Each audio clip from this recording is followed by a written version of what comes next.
I wanted this to be over. I really did. I was hoping this third one was going to be it, but no. So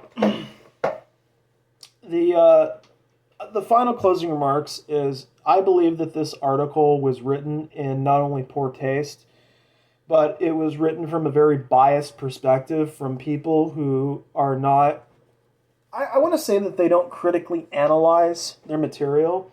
They suggested that these women, that based on a data set of only 28 women, that somehow women wage more wars than men do, right? So, based on the way the title is structured, you would think, based on the data they collected, right, that women wage more wars than men do.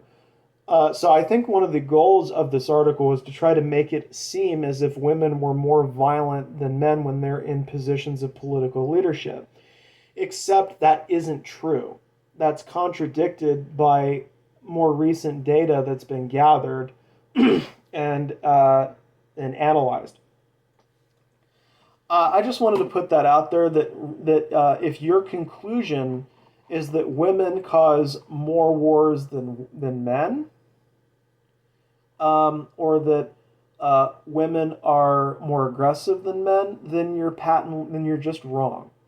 Now you can say that queens waged more wars than kings, but you cannot infer based on this article that therefore because queens waged more wars than kings that women waged more war than men did.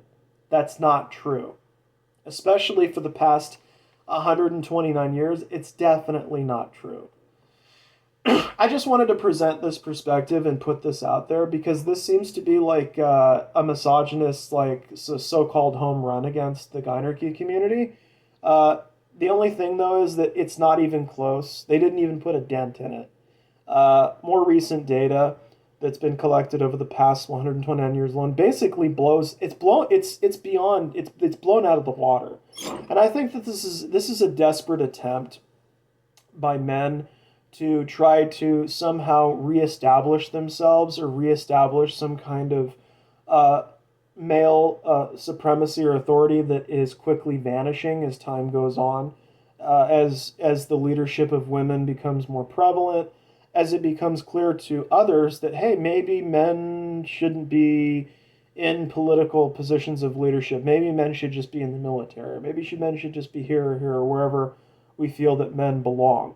And I think that's what really is at the heart of this is that uh, men as a group are losing a lot of what they used to have. They used to have absolute power, and now they're starting to lose some of that power in these different areas. And I feel like since they're losing this power, they are now trying to erect these articles or trying to put forward this information that is not only really, frankly speaking, it's very incomplete in the way that it's presented. It's at times rude, like talking about modern couples, uh, but also that the conclusion that it's trying to reach that somehow women are not as much of a pacifying force, um, but without knowing all of the relevant variables and information that influence the thinking of these people, it's really hard to base conclusions about all women based on just the women within these particular cultures, all of which were very similar. These were patriarchal cultures. So how these women would do, it would be more interesting if you compared how women, queens of patriarchies, how their leadership compared and contrasted to women in matriarchal cultures. I think that would be a more interesting article because that would show the different kinds of ways that these people lead their communities and how they lead those communities. Um, or hey, how about comparing how a queen leads her country versus how an elected woman representative would lead her country? I think those would be more insightful and more interesting rather than focusing on queens who were unelected, who were kept in positions of authority for decades. We have this tendency to forget that these people spent like the thing about human beings is we have a tendency because of how violent we are and how abusive we can be. Every so often, like I want to say every what is I mean I don't know the average, but I'm pretty sure, especially the United States, it's like every 20 or 30 years we get involved in some kind of armed conflict. So somehow that's not, I mean, that's supposed to be the fault of the queen for what men do. Because remember, men start shit with other men. So it's not like the queen, who is in her own home, is quite literally, just because you wage a war, it doesn't mean you started it. It doesn't mean that you were one of the causal factors as to why it happened. It could just be you responding to a threat to your country, right? So, how can you judge these people as being inherently more violent or not without looking at the context of each of these conflicts and what led up to them? That's another thing that I find very insidious about this. I'm glad I decided to make a part 4. I find this insidious behavior because like, I would have to do this myself. I would have to go through, how long would it take me? Weeks, months, to go through each of these individual cases and determine for myself, and I guess for yourself as well, because you'd want to see it too, whether these women made a decision that was justified based on the information that they had available to them at the time given by their advisors, and whether that information was credible or relevant. Were they justified in waging a war to defend their country against a neighboring country? In other words, was that neighboring country posing a threat to their country? Did they attack that other country first? Or did they have a reason to launch a preemptive strike that was rational, logical, at least from the perspective of the patriarchal worldview, and something that would have resulted in far less harm in the long run for that nation? So what I'm trying to get at here is, without looking at the actual specific context of each of these engagements and the intergenerational context that's involved with it, I don't know how violent that person is, and I don't know what specifically factored into their decision making, whether it was genetic, whether they had a personality disorder. I have no idea what exact specific variables are playing. How is it that I know? How do I trust what two people why should I trust their analysis of something when it's obvious what the conclusion is that they're trying to draw? They're trying to make it seem like women are more violent than men when they're in positions of political leadership. That is what they're trying to make it look like. That's what it looks like when you read the article. If you read the article and say, well, queens waged more wars than kings did, what is the conclusion that your brain is going to draw before even reading the article? If you're already predisposed to hating women, or you have negative opinions on women, you're going to think, oh yeah, see, when women have power, they just need power. Once they get it, they're way more violent than men. See, this proves my biased assumption and validates my misogyny, right? It validates my misogyny. That's what that does. And so I can only conclude that these people were working towards a conclusion that they already personally believed. They just wanted to find some way to verify their confirmation bias. That's what all it was. There's no actual data to suggest that this is actually true, especially based on recent years. Because, hey, you got to remember also, people 500 to 600 years ago, they're not the same as people who live today.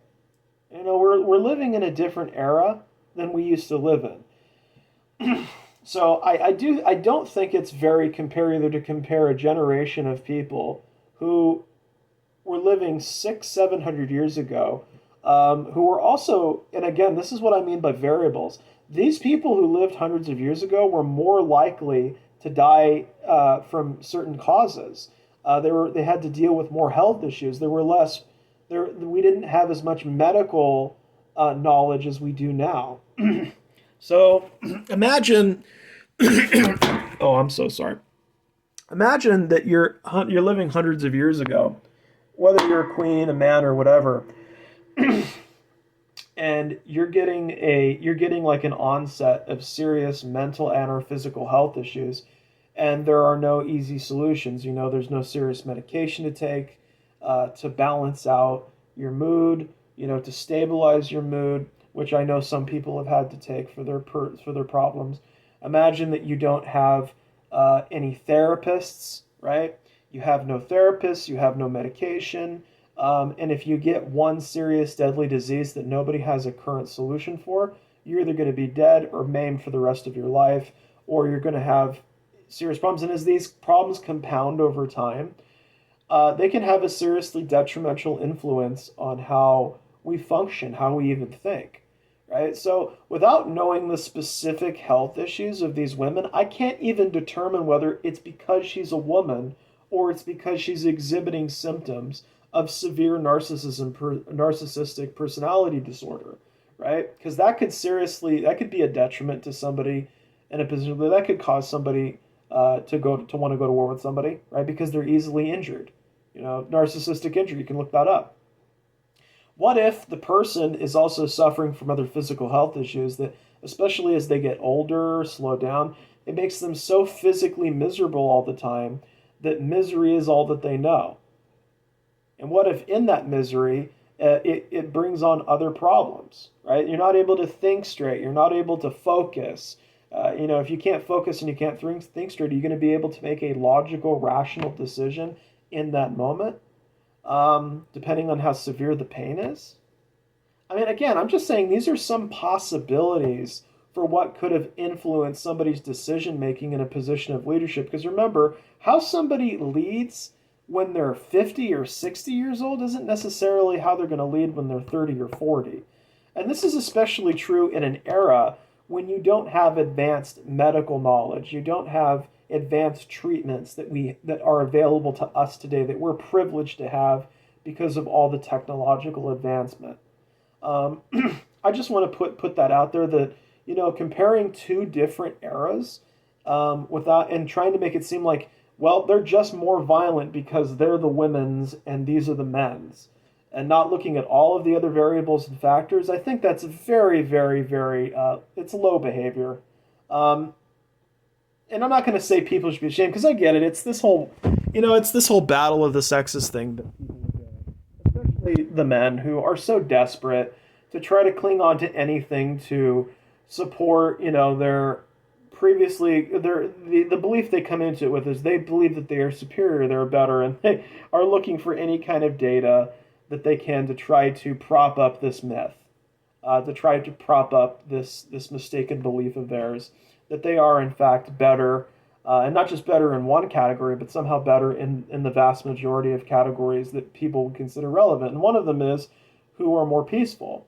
So if they can challenge the notion that women are more peaceful than men, or that women being in leadership leads to a more peaceful world, then they can retain their leadership and retain the power that they have.